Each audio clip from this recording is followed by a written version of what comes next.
We have a special guest co-host joining us today. We have a lot of player evaluation segments to do in this episode, so I figured I'd bring on someone who likes numbers and advanced data as much as I do. An all-time live stream celebrity, longtime Mets Weekly viewer. Rhode is here to talk some Mets baseball. How you doing? I'm doing great. Thanks for having me. This is really exciting. Well, let's get this thing started. Episode number 42 of the Mets Weekly podcast. 60 minutes of brutal honesty begins right now.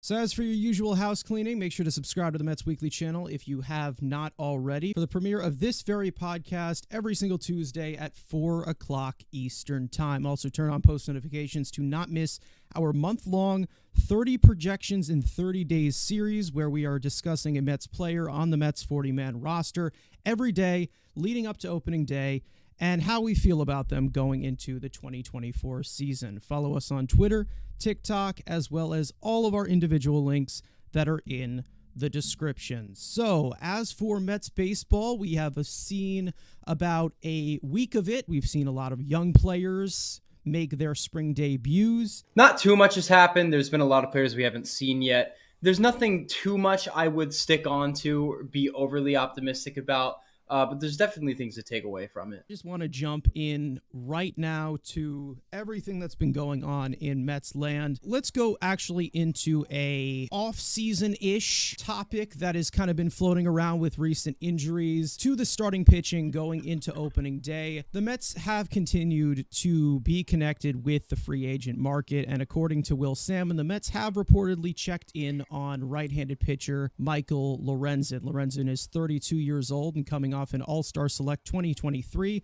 split across time with Detroit and Philadelphia, posting a 4.18 earned run average, a 4.46 fielding independent pitching, striking out 17.8% of batters across 153 innings pitched. He's a 5-pitch right-hander with a high-spin fastball that sits at about 94 to 95 and tops 98, a gyro-style slider with RPMs over 2,500, a two-seam sinker combo pitch in the mid-90s, and a heavy rotation sweeper in the low 80s. In regards to Lorenzen, Salmon stated that though the communication likely reflects a desire to stay connected if there is another injury, rather than an imminent, serious interest or signing. And then 24 hours later, the Mets announced that rotational candidate Max Kranick will begin the regular season on the injured list with a left hamstring strain. Now, also, there has been some reports about the Mets being connected to Jordan Montgomery recently as well. I'm not going to really touch that as much because I feel like that's been talked about a little too much. But as for Megill Lorenzen, I think that this is more of the tier starter that the Mets would be connected to if they do continue to have injuries and want to add somebody like this. In terms of Lorenzen, I would like this for sure.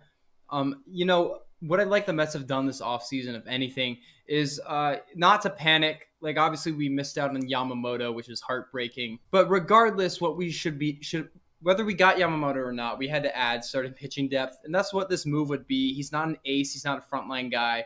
But with how injury prone our rotation is, you never know when Sevy's going to go down. Senga's already gone down. We should get him back May, June, hopefully. You can never have too many pitchers. And me personally, I don't have as much faith in guys like Jose Budo and Max Kranick, who went down, of course, to really hold down the back end when in the scenario of an injury. So in terms of adding depth, it makes complete sense. He has a 4.20 ERA the past 2 seasons, and this is a move that really would not hurt. It just strengthened our depth. Yeah, I'm actually really confused as to Lorenzen recently. With the type of stuff that he has, he obviously can keep it in the mid-90s, gas up to 97 to 98. He's got some, good spin rates, some solid shape on his fastball, solid breaking stuff.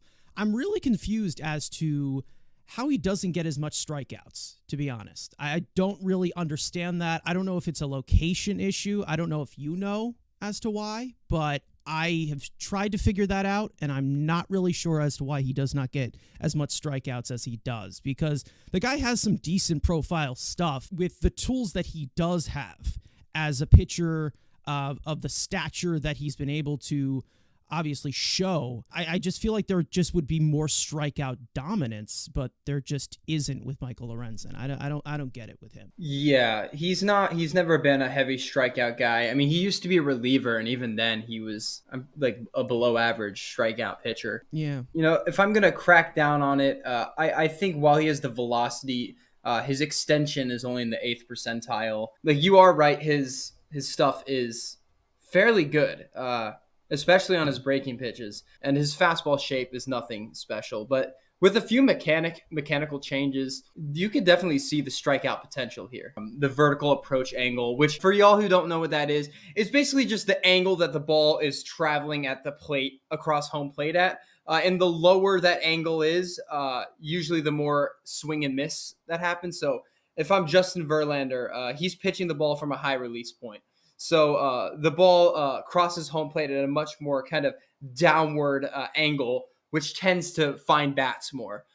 Whereas as you look at a pitcher like Christian Javier from his funky release point, the ball is crossing home plate at a bit of an upper tilt. So it's much harder for the hitters to track that.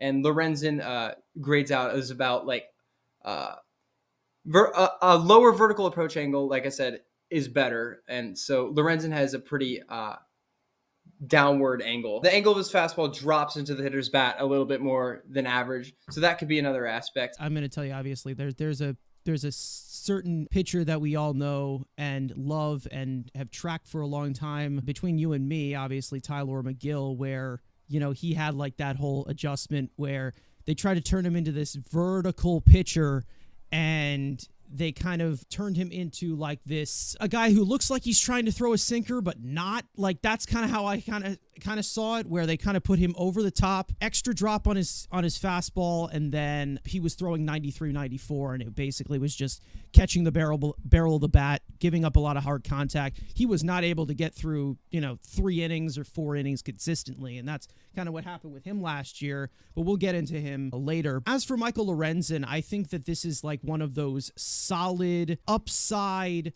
little bit on the younger side as compared to just an old veteran depth signing that they would make, like, Rich Hill or something, or like, I feel like you're bringing in a piece that would give you kind of just the same feel of what you got from the rotation that they've done so far, where it's kind of below the 30s or in that 30s, kind of those primal years of a starting pitcher. And I think that that's something that they should definitely go after. And I think that as for what his, what his stuff is graded as, it seems like, he's able to expand the zone a little bit with a more of a kitchen sink arsenal. I don't know how they're classifying his pitches, because it looks like he does have a decent usage of a fastball and a sinker and stuff like that. But overall, I think Lorenzen would be kind of a perfect back end support piece, where if somebody doesn't have it, if somebody is on a cold streak, because obviously you're going to be using a 6-man rotation. And personally, at my very best, I would not want 2 of the combination of Megill, Budo, and Lucchesi in there. I'd like to just have 1 of them in there to start off opening day. Obviously, they would have to be healthy, and also the fact of Luis Severino. I think that that's the biggest concern with the entire rotation. It's not really the fact of if he still has it, because we know that there's still talent there and there's still tons that he could offer to the rotation. It's the fact that his health has been a concern for the past 5 years. And he's only pitched about, I'd say, a total of like 210, 220 innings in the last 5 years. So at his best, he probably is the one in this rotation with Senga down there, just mainly because of the just overall raw explosiveness of his stuff. And I think that that's kind of how you see it, is where it's not just like the shape of it or anything. The spin rate is there. The velocity is there. You have a ton of different weapons that he has where, he has a decent kitchen sink on him. So I think that there's a way you could turn him into a strikeout pitcher. I mean, I don't know if turning him into a strikeout pitcher is like a Robert Gesellman situation where you just basically kill him, Michael Lorenzen, I think that there's definitely upside here in where they could tweak a few things as to this guy could give you quality number 3 stuff at his very best and also just kind of deepen the rotation and support it a little bit better. Now, obviously, last year was his career high in innings pitched, I'm pretty sure. Like, he got 153 innings. He never went anywhere near that feat. But if you could get 120 from somebody like that, in a 6-man rotation, I'm 100% on board with bringing in somebody like Michael Lorenzen. He's never really been a high extension, guy because, he is 6'3", like it's a decent frame to go off of. And I don't know if he does that to kind of just stay healthy or something. I definitely would go after somebody like Michael Lorenzen, especially with 3 injuries already to your starting rotation with Senga, Peterson, and now Kranick, who obviously is not going to be a huge contributor to the rotation, but definitely a depth option beyond the Lucchese's and the Budos and the Megills. And also, before you land on going and turning to your pitching prospects, that you just don't want to rush or anything until they're actually ready for the major league. Yeah, in addition to that, there's nothing that's stopping you from experimenting with Lorenzen in the bullpen as a long reliever, or any of these guys in like a Trevor Williams role from 2022 that would open a door for a guy like Christian Scott, Dom Hamill, or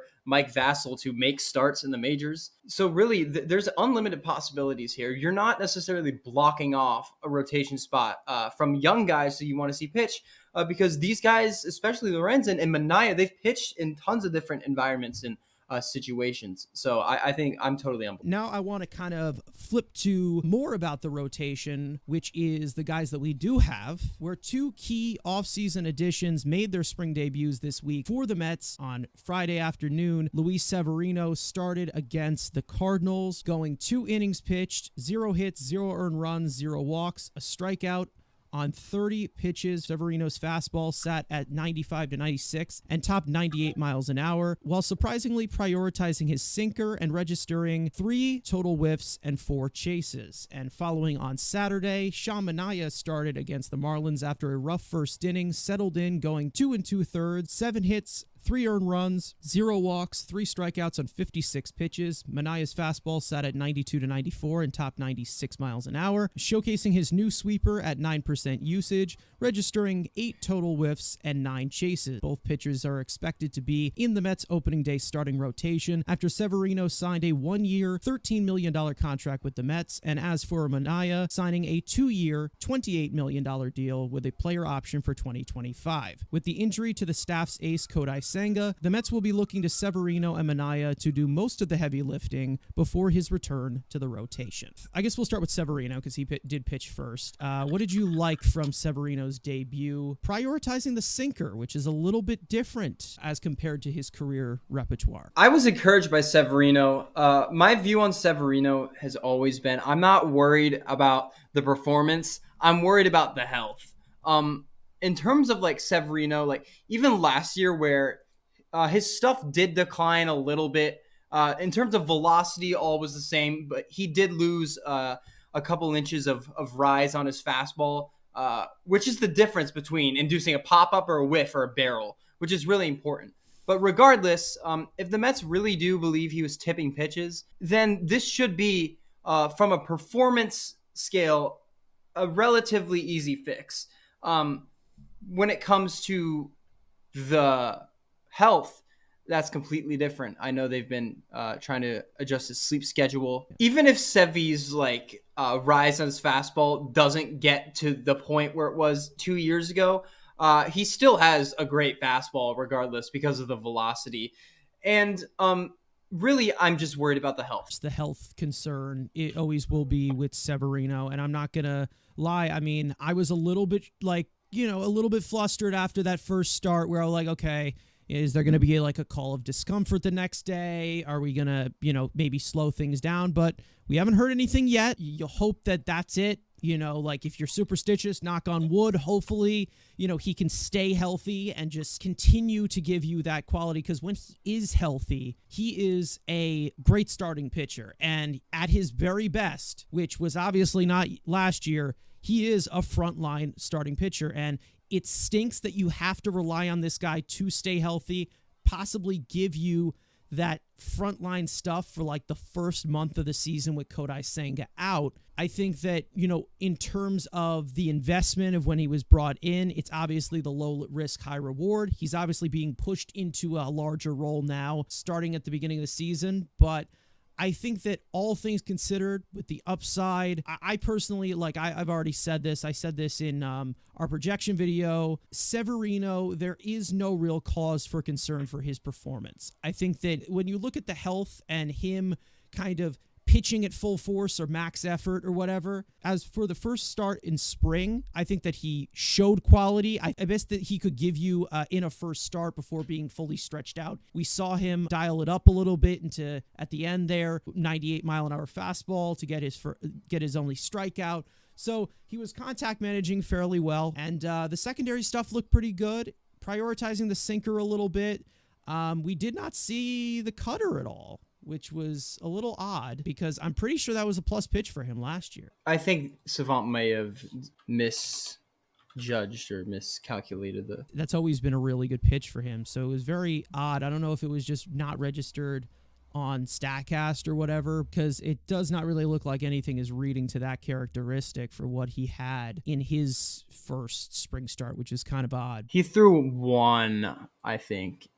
He threw one that was miscalculated. It looks like it. StatCast has been kind of screwy these first spring training games. It always is. I mean, as for Severino, I think it was a encouraging debut. I think that he looked good. Again, all that really matters, I'm sure a lot of Mets fans will get a little nervous with that, is how he feels after the start he makes. He had 2 innings, and, hopefully we do get 3 from him the next time, and just hopefully we keep to elevate that, keep him healthy, and hopefully we do get that frontline production come opening day, because I'm hoping that we do, and I think that we can, but obviously he just needs to get ramped up. Now, as for Manaea, started off a little rough for him. The command was a little crazy, lots of hard contact in that first inning, but he did settle in a little bit. He dialed it up to 96 towards the end there. Some whiffs on his new sweeper. He's got a brand new repertoire. I liked what I saw from Manaea overall, but there were a few rough points throughout that 2 2/3 inning of work. I like Manaea. I really wanted Sean Manaea in the offseason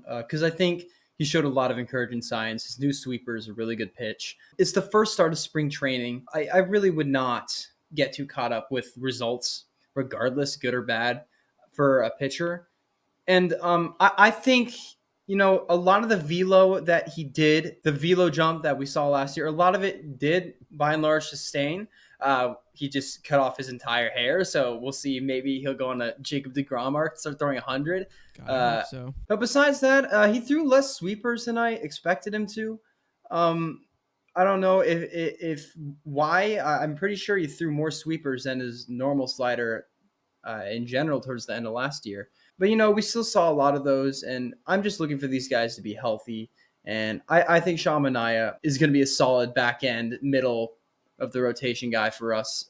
And I'm really excited to watch him pitch this year. He had obviously a little bit of trouble. And again, it is the first start. Breaking down, there were, some uncompetitive sliders. I feel like a few of the sweepers, he was trying to get a little bit of a grip for it, but it's a new pitch, of course. I mean, overall, we had a few uncompetitive fastballs. I was surprised that they gave him a 3rd inning, to be honest. I thought that they would take him out, especially after struggling a little bit in the first inning.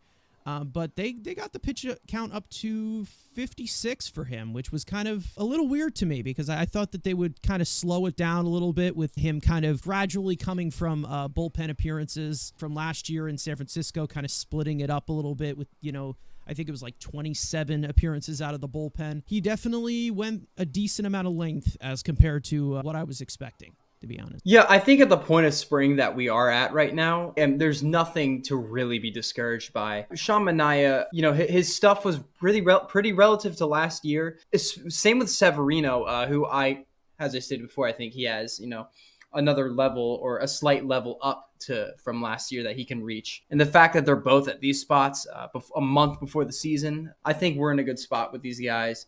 And it's just all about putting together, staying healthy. Been impressed so far with most of the pitching performances. Obviously, you know that this is the top thing. Again, this is definitely the area that I would trust the man up top with. So far it has been promising from what we have seen from the rotation, especially with the injury to Kodai Senga. We're going to need a lot of help with that. And as for more pitching performances, we're going to talk about Tylor Megill. Of all of the starting pitching depth, no one has been more impressive so far than Tylor Megill. After starting the spring opener and pitching in long relief, Megill has gone 5 innings pitched, 4 hits, 1 earned run, 0 walks, 7 strikeouts through 19 batters faced. Megill's fastball has sat at 94 to 95 and topped 97 miles an hour, while featuring his new splitter and as well as his reinvented hard slider back in the low 90s. Although it's an encouraging small sample, Megill really struggled to sustain consistent results in identity, posting a 4.70 earned run average, a 4.96 fielding independent pitching, striking out 18.5% of batters across a career high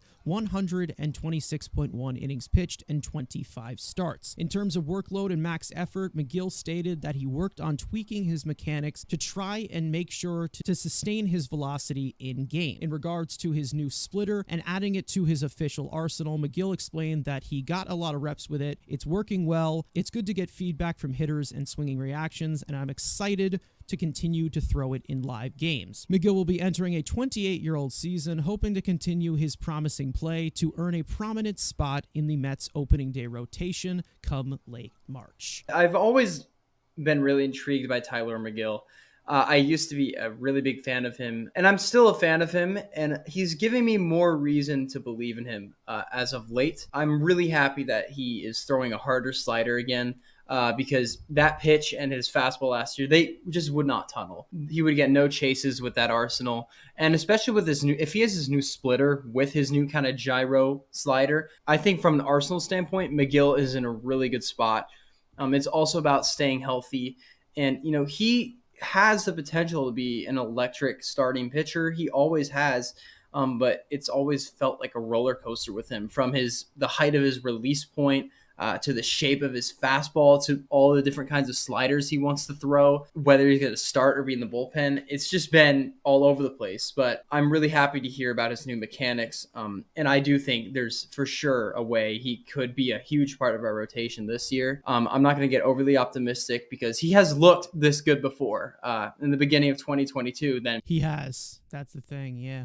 And then he got hurt and he didn't come back the same. So we have to temper our expectations a little bit, I feel like. But he has the potential to be a valuable arm in our rotation. And I'm really interested to see how he plays this season. Yeah, of course. I mean, we just, touched on it a little bit earlier, but the adjustments that were made to Tylor Megill I don't know if it was just to keep him healthy or just keep him on the mound getting a bigger sample size than he was getting. The adjustments, they were so bad that it made you think, okay, I'm okay with having this guy in danger of maybe possibly shredding his arm on the mound, because that's how bad it got for Tylor Megill, where this guy was throwing 93 miles an hour to the top of the zone. Fastball was literally just, we called him Big Drop. Like, that's literally how bad it got, so to a point where Big Drip became Big Drop. Like, that's how bad the whole situation got with Tylor Megill. And then obviously the secondary stuff was just not there, and he just did not have anything to kind of combine it. It looks like this new slider, it looks a little bit tighter. There's not as much movement, but there's a little bit more spin on it. It's obviously a little bit harder, of course, as compared to kind of a little bit very similar to like that hard slider he had at the beginning of 2022. And it's a small sample, of course, but let's not forget that opening day start in 2022, that was the best we've ever seen Tylor Megill, and he has not really come anywhere close to that in his career as of recent. So I think this is very encouraging. Obviously, we need to see more. Now, of course, this episode is going to come out after he faces the Yankees on Tuesday, so maybe everything we're saying completely ages like milk. And that's the kind of the feeling you get with Tyler Megill, because he's just kind of had tough consistency. But if he does pitch again and dominates the Yankees, makes Juan Soto look like a complete loser, then we can just say we knew all along and the guy's a future ace. I don't know. You can go from different scenarios. Obviously, with me, I mean, I've always been a fan of Tyler Megill. I always thought that, the upside was there. Someone just coming off of like an 8th round pick, like he was, a diamond in the rough, a 2-pitch reliever, kind of refined himself during the pandemic. And, there was definitely some upside there, but obviously we just need to see him as a more refined pitcher overall and kind of bring in a little bit of balance from the velocity or the pitch shape, or we need to see some consistency, and he can be a successful pitcher. He could be a quality major league pitcher and maybe something even better than that. But of course, it's still about working that back up, of course. But I think that right now, you look at his arsenal, it's the best. It looks as sharp. But again, we've been here before, so I don't know if it's fully legit yet. It is a Tyler Megill we know that he can be. And that's what I think that is very encouraging from what we have seen so far. We did not get, I don't think, any StatCast data from his second appearance. Who did he come in relief? Came in relief for Quintana. He came in relief for Quintana, and I don't think we had any StatCast for that whatsoever. So we can't really tell, but it looked like StatCast did identify one of his pitches in his debut as a cutter, which we have talked about him having for so goddamn long. It was like in the low 90s or something. I don't know if that was just kind of just like a little bit of a softer fastball or something. But if he does have a cutter, and if he did throw a cutter in that StatCastless game in that second appearance, that's pretty encouraging as well, as to where maybe he could throw 2 different sliders and kind of like have a little bit more separation between that fastball and slider, and hopefully like build up a more complete arsenal as to compared to kind of just overthrowing a fastball that he has no command of. If he can throw 2 different sliders and have a cutter in there, it just opens the door to so many more different tunnels, possibilities, and ways to attack the hitter. The more pitches you have, the better that is, in my opinion. So I really hope that, his work in the offseason pays off and he's able to stay healthy, and also that he's able to command his pitches enough to really show the kind of pitcher that we think he can be. Also in the mix this week has been the showcasing of 4 of the Mets' top pitching prospects this past weekend. On Friday, Blade Tidwell came in relief for Luis Severino, running into some hard luck, going an inning and 2/3 with 4 hits, 3 earned runs, 0 walks, 4 strikeouts on 39 pitches. Tidwell's fastball sat at 94-95 and topped at 97, displaying a new 6-pitch kitchen sink arsenal, registering 7 total whiffs and 7 chases. And on Saturday, Christian Scott came in relief of Jorge Lopez, going 1 inning with a hit, an earned run, a walk, and a strikeout on 20 pitches. Scott's fastball set at 94-95 and topped at 96, registering 5 total whiffs and 2 chases. And in relief to Scott, Mike Vassell took the mound, going 1 inning pitched, 1 hit, 0 earned runs, 0 walks, a strikeout on 19 pitches. Vassell's fastball sat at 93-94 and topped 95 miles an hour, showing off his new sweeping action slider with RPMs over 2,400 and registering 3 total whiffs and 1 chased. And on Sunday, Dominic Hamill took the mound in relief, going a third of an inning, 0 hits, 0 earned runs, 1 walk, 0 strikeouts on 10 pitches before his outing was cut short due to a rain delay. Hamill's fastball sat at 92-93 and topped 95 miles an hour, showcasing his explosive breaking stuff and registering a whiff and a chase. With their major league debuts anticipated in the near future, Tidwell, Scott, and Hamill are 4 of the Mets' highly regarded pitching prospects, along with other names such as Tyler Stewart and Justin Jarvis. I think that we can probably push Dominic Hamill to the side because we didn't really see much of him, but there is some results that we did see from him via StatCast,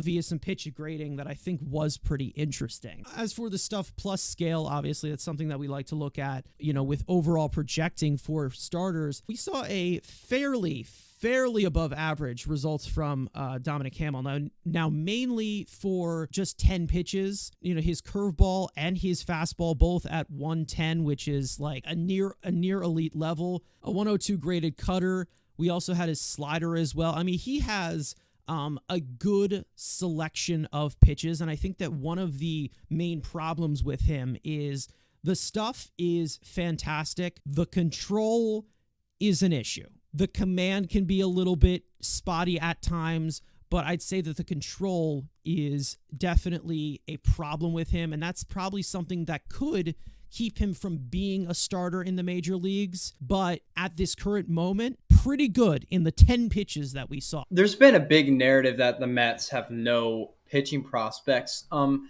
I feel like the more you research, the more you figure out, maybe that's not the best description, because guys like Dom Hamill and Christian Scott are two guys who, to me, intrigue me the most. They have wipeout stuff. In terms of longevity, Christian Scott has the way better command as of now. And Scott, I think, genuinely could be the next frontline guy that comes out of our farm system. There's just so many things to like about his arsenal, about his release point, his stuff.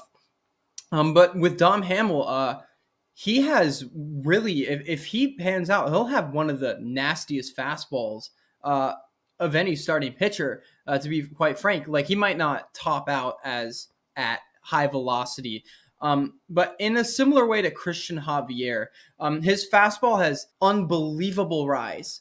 And you're going to miss a lot of bats that way. Scouts have described his fastball as reaching up to 20 inches of rise, which is absolutely elite. And with these stuff gradings, we're seeing that pan out. So if Dom Hamill can really command his pitches, we are going to be looking at a very interesting pitcher, especially if he can last as a starter. And with Christian Scott, I've always been a huge fan of him. I think there's a lot to be encouraged by with our pitching prospects.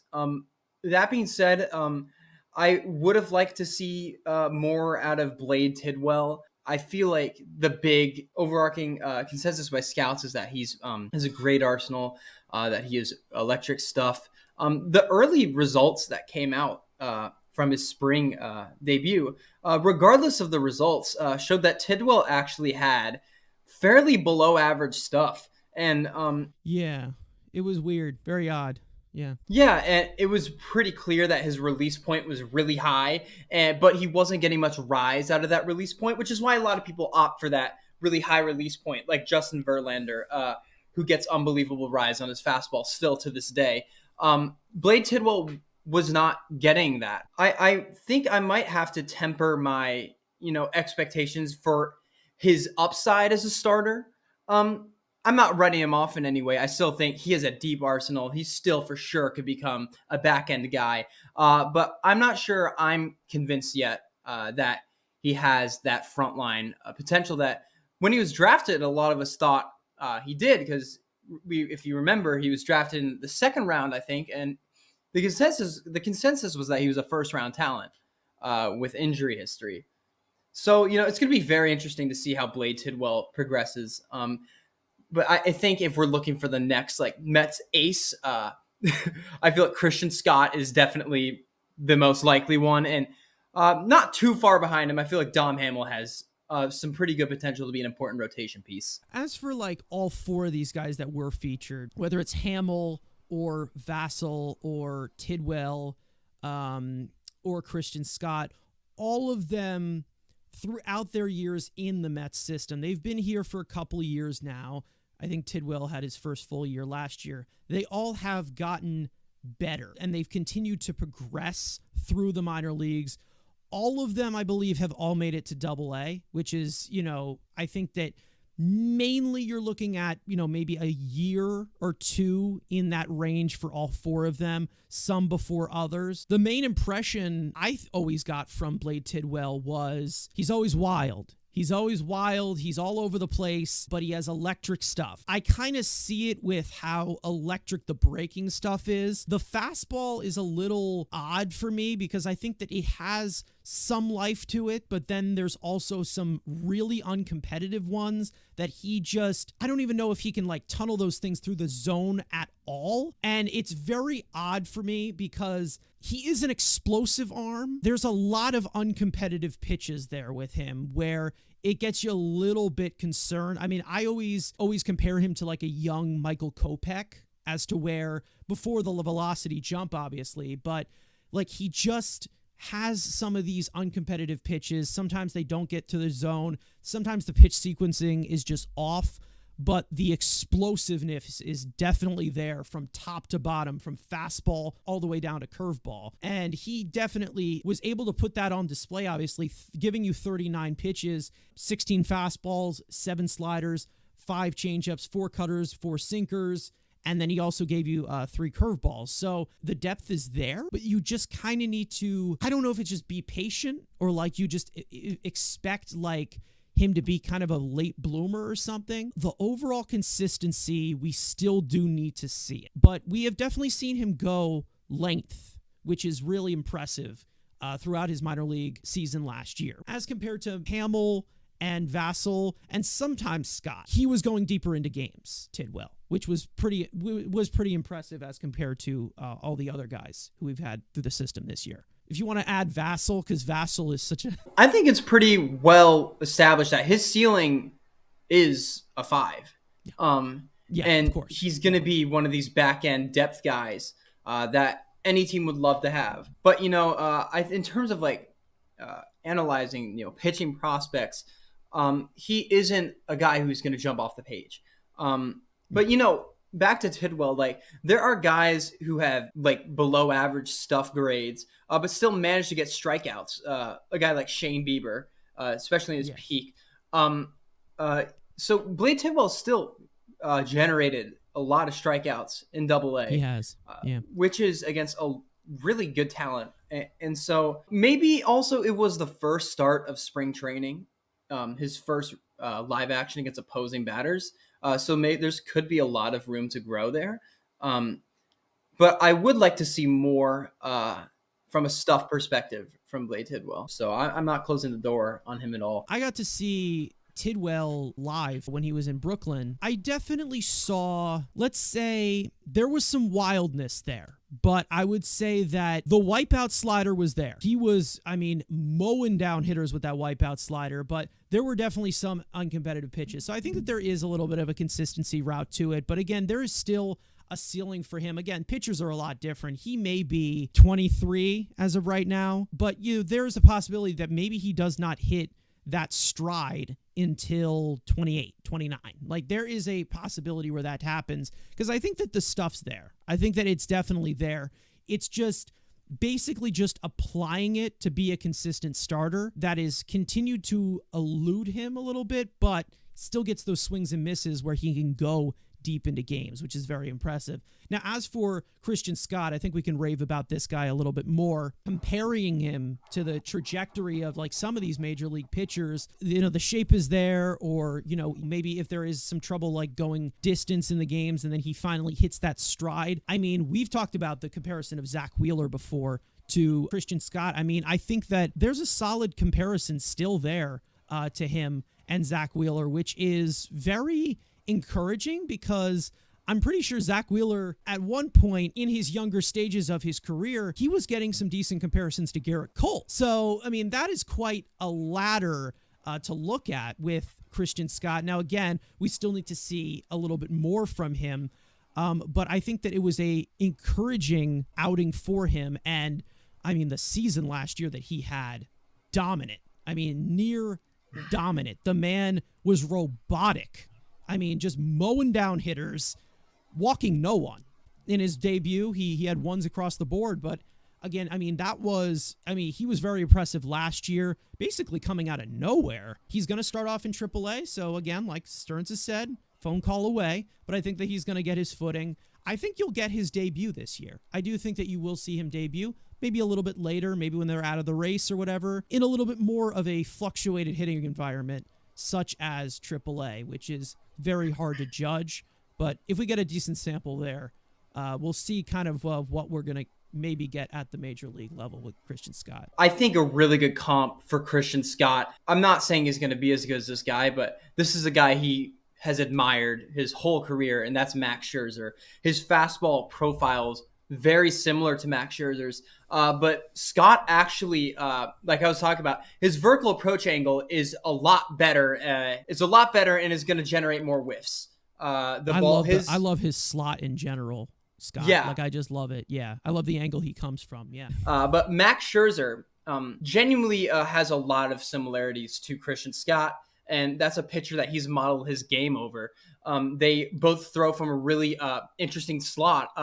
But the thing about Christian Scott is that he takes advantage of the slot better than Max Scherzer does, in the sense that his ball crosses home plate at a better angle to generate whiffs, like we talked about, vertical approach angle. And also for the slot he has, the inches of rise that he gets on his fastball is very above average for that slot that he has. So there is so much to be excited about Christian Scott. He has great fastball RPMs. He has great RPMs on a slider. He's working on new pitches. I think his changeup. Wait, let me make sure he had a good changeup last year, right? Or was it a curveball? I think he had to add a changeup or something. Didn't it work pretty well? Something like that. I don't know. They said he was only like a 2-pitch guy for a majority of the season. The fastball shape is good, and I was also impressed by the cutter as well, too, because I did not expect it to be as explosive as it is, because I thought that the cutter was like, low 2,300 RPM. Like, this guy's almost pushing 2,700. I mean, this is something that could be like a fantastic hard bridge pitch that can also get you whiffs. Like, now he only threw 4 of them, but then I also got to see some replays of him actually throwing the cutter in games. And I was pretty impressed with it, now that I'm knowing, like, maybe this is like 2,600 RPMs here. Like, this is pretty impressive. It looked like they were reading a lot of sinkers for him, which I think that it's the same thing personally, because it looks like it's the same thing getting added up with his fastball. So I don't know. StatCast has been weird all week. So very impressive pitcher. There's so much upside there. And you heard it here first. He's Max Scherzer. So there you go. Also, I'm really confident with a guy like David Stearns, working him up into the MLB starters workload. We've seen him do this with 3 aces already: Freddie Peralta, Corbin Burns, and Brandon Woodruff. He brought him up to the majors and had him pitch in relief like 3 innings at a time, which really eases you into the MLB workload and to MLB hitters. But it's a great way to ease you into the rotation, especially a rotation that has a lot of pitchers kind of slotted in. I think that David Stearns knows what he has here, and I expect him to take the same course of action that I took for the Brewers' 3 aces that they did have before the Corbin Burns trade, and they did bring back Woodruff. Yeah, I'm so excited about Christian Scott, and it truly has not felt like we have a genuine shot at getting a frontline starter from our farm system that we haven't had since that 2015 monster head rotation. Definitely, let's hope that Christian Scott works out. So with the Mets' young players on full display so far this spring, the most impressive performance has been outfield prospect Alex Ramirez. So far in Port St. Lucie, Ramirez is 4 for 10 with a walk, a double, and a run batted in 11 plate appearances, while playing plus defense in an extended look in right field this week. Now, last year, Ramirez really struggled offensively in High A Brooklyn, slashing .221, .310, .317 with 7 home runs and a 78 weighted runs created plus across 521 plate appearances. As a former international signing by the Mets back in 2019 out of the Dominican Republic, Ramirez is now 21 years old and was added to the Mets 40-man roster this offseason to protect him from the Rule 5 draft. I'd say that you and me, with Alex Ramirez, we do like this guy's upside a lot as a possible major league player, because the skill set is definitely there. I love Alex Ramirez. I have loved Alex Ramirez for a long time. That being said, his 2023 season was very disappointing. It was, yeah. There's no other way to look at it. He really struggled last season. And I understand why a lot of people are lower on him this year compared to last season. For any Mets fan, because this is, in my opinion, this is the highest upside prospect the Mets have, besides maybe Ronnie Mauricio. This guy, I think it's also at the same time we have to acknowledge, last season he was 20 years old.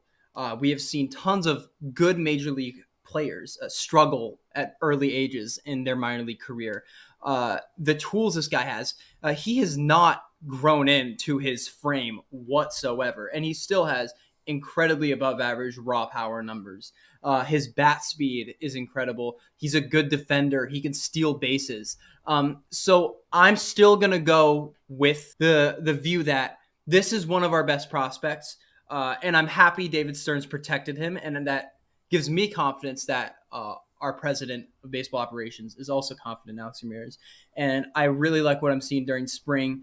His bat speed is showing. His pitch recognition looks a little bit better. Obviously, it's a tiny sample size.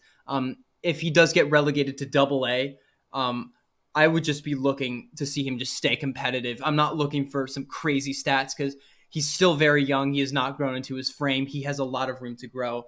And sometimes that just takes time. Like Byron Buxton did not grow into his frame to like his mid-20s. Some prospects we just have to give time, especially ones as raw as Alex Ramirez. And I have tons of high hopes for this kid. If he struggles mightily again, I might have to really kind of step back on him until he proves us wrong.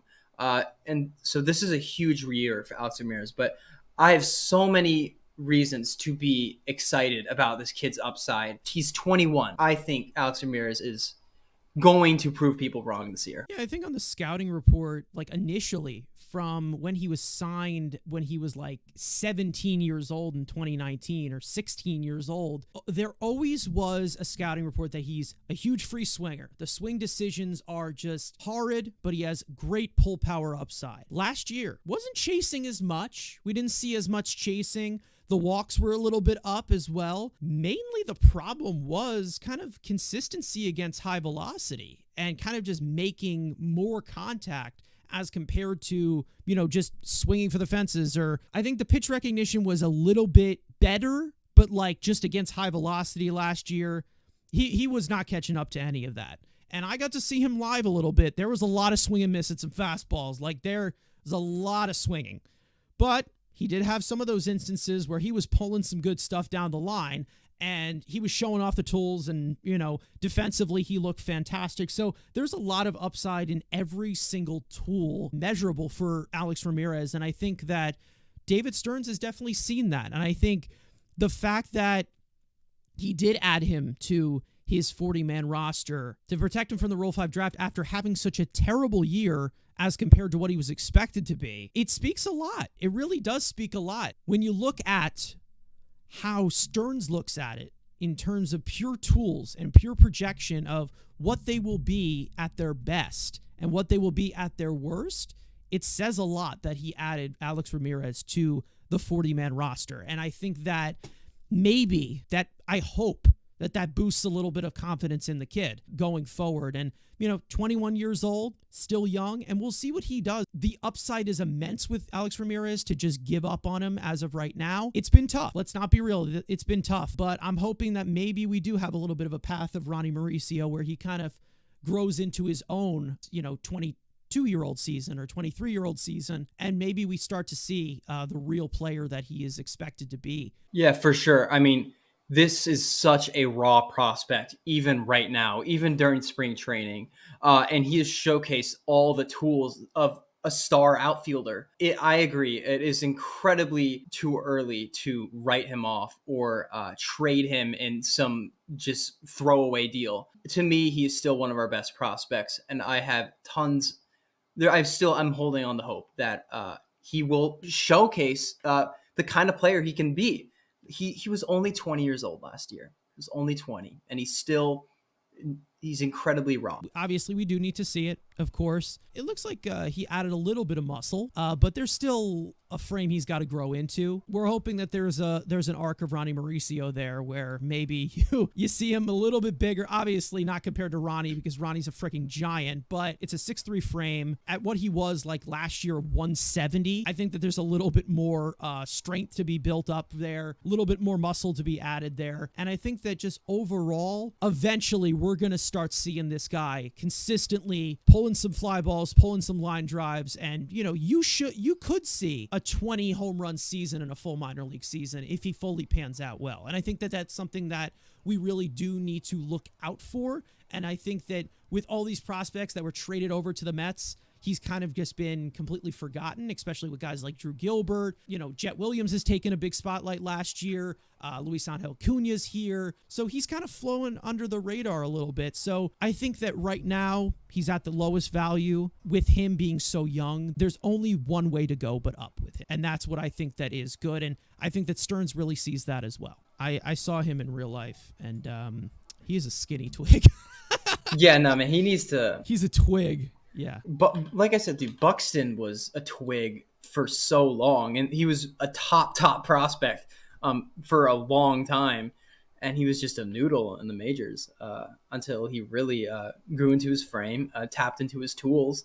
Sometimes it happens later than you want, but that doesn't mean you trade or write off a 20-year-old who had a bad season in the minors. He's still a prospect. He's not in the majors for a reason. So now it is time for everybody's favorite segment, with games being played and in full swing, studs and duds. This is one player that we want to give some flowers to that has been very impressive, and one player that really does need to step it up. And now, obviously, these are coming from overreactions because it's spring training. Not much of it counts.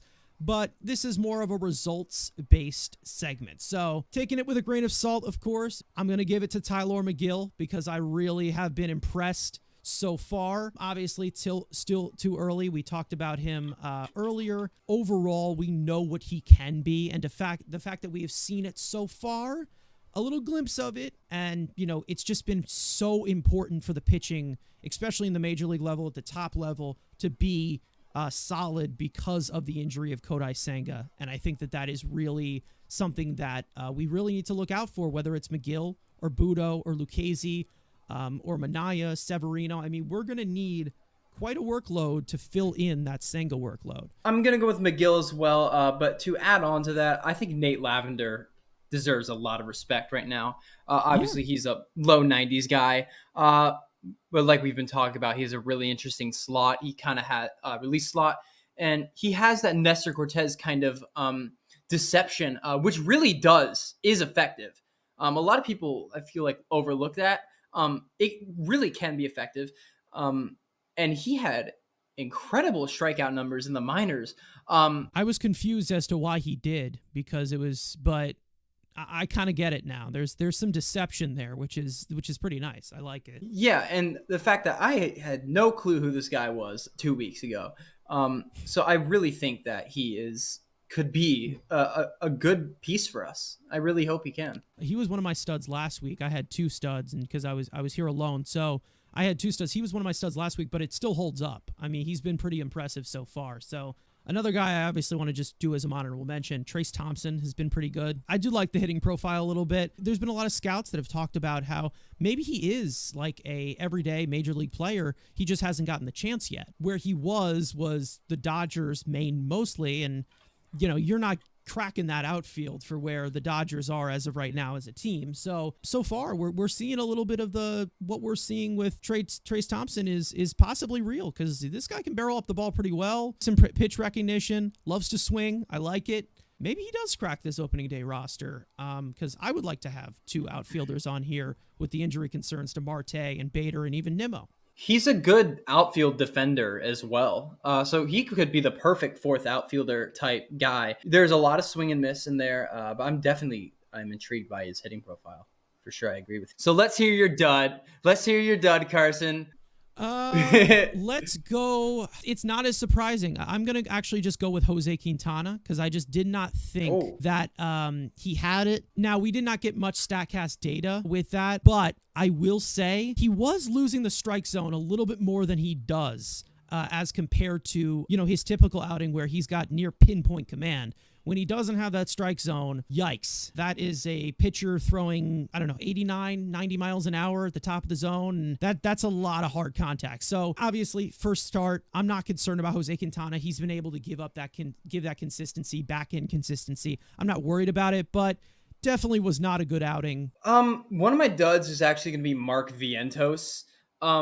He had a home run the other day. It was a beautiful home run. And I'm a fan of Mark Vientos. I want to make that clear. And I'm not judging his outlook on the season, because it's spring training. Spring training is a lot more about the pitchers, and And even then, at this point in spring training, they're not ready. If the season started today, they wouldn't be ready to pitch. So these are overreactions. But Mark Vientos, I feel like he has been overswinging a lot, struggling against the breaking ball. And I've seen some rough swings under some fastballs. That being said, it's spring training. He's not fully ramped up. No one really is. And I have high hopes for Mark Vientos. So this is in no way a slight on how I think he's going to perform. We've gone on and on, actually. The day we're recording this, our projection about Mark Vientos went out. And Stearns has talked about this before, of the growing pains with a lot of these younger players, where he's going to allow them to have those, get that consistent playing time. I think that's kind of just what you're seeing with Mark Vientos, not just to mention spring training, but just in general, because last year there was a fat blob that will not be named that was kind of blocking that out from him having actual consistent playing time. Every single scenario, when he had a good game or a bad game, he was getting benched the next day. So we need to see consistent playing time from Mark Vientos, whether it's good or bad. He's getting his footing a little bit. Maybe in the third or fourth week of spring training, that's when we'll start to be like, okay, what are we doing here? Let's try to produce a little bit. I mean, you went with Mark Vientos. I'm actually surprised, because I took Beatty off of this after he homered. I took him off because I said him last week. I did say him last week, and he homered, so I was gonna go easy. But Mark Vientos homered this week, and you went for him. So that's surprising, but yeah, there has been some uncompetitive swings from him, and I think that there's a lot of angst with Mark Vientos, because we said this in our video about him.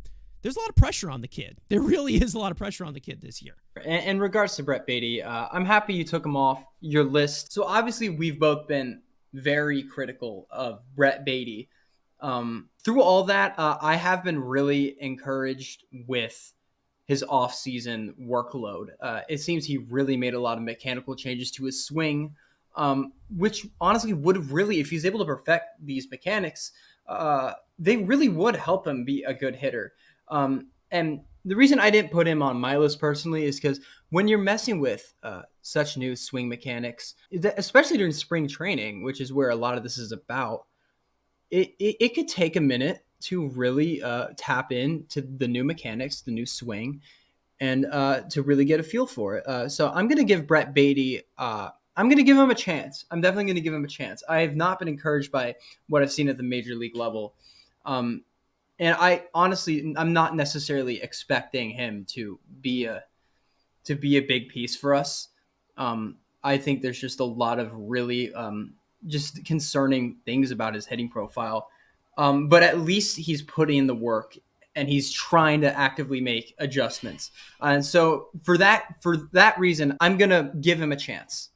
Yeah, I mean, for me, I'm just watching. Like, for me, but obviously, if I see something I don't like, I'm still going to say I don't like it. But again, it obviously is going to take time. But I think that the criticism is fair for him. It really is fair. And I said this actually on Twitter last night, and I said the guy's a first-round pick. There is expectation there, and if he doesn't meet to it, there's going to be some heat. And if he can't take it, maybe he doesn't belong here. And there's a strong possibility as to where, maybe he's just not mentally there to be in New York. There's a possibility that's a thing.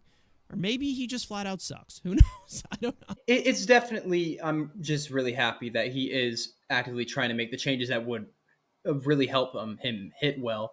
And so it's all about just giving him time, watching, see if he improves.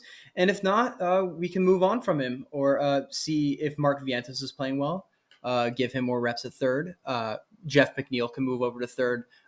We could call up one of the second base prospects. You never know how Jet or Acuna will look. So you can phase Brett Beatty out of the lineup if he does disappoint like he did last year. But I'm definitely going to give him a chance. So your rapid fire stories for this week: Mets right-handed pitcher Max Krenick has a left hamstring strain and will begin the 2024 season on the injured list. Krenick is on the Mets 40-man roster after being claimed from Pittsburgh over the offseason. Mets second baseman Jeff Megill has a sore left bicep and will be shut down from hitting for the next few days. Believed to be nothing serious by the team, Megill still has the green light to work on defensive drills. Mets infielder Joey Wendell has been dealing with some right shoulder soreness, but expects to make his spring debut by the end of next week. Wendell was signed by the Mets on a 1-year, $2 million contract over the offseason. First round of Mets spring training cuts have been made. Drew Gilbert, Eric Orzi, Kevin Parada, Cam Robinson, Christian Scott, Mike Vassell, Dominic Hamill, Jet Williams, and Danny Young have all been reassigned to minor league camp. The Mets have also optioned Luis Angel Acuna and Colton Ingram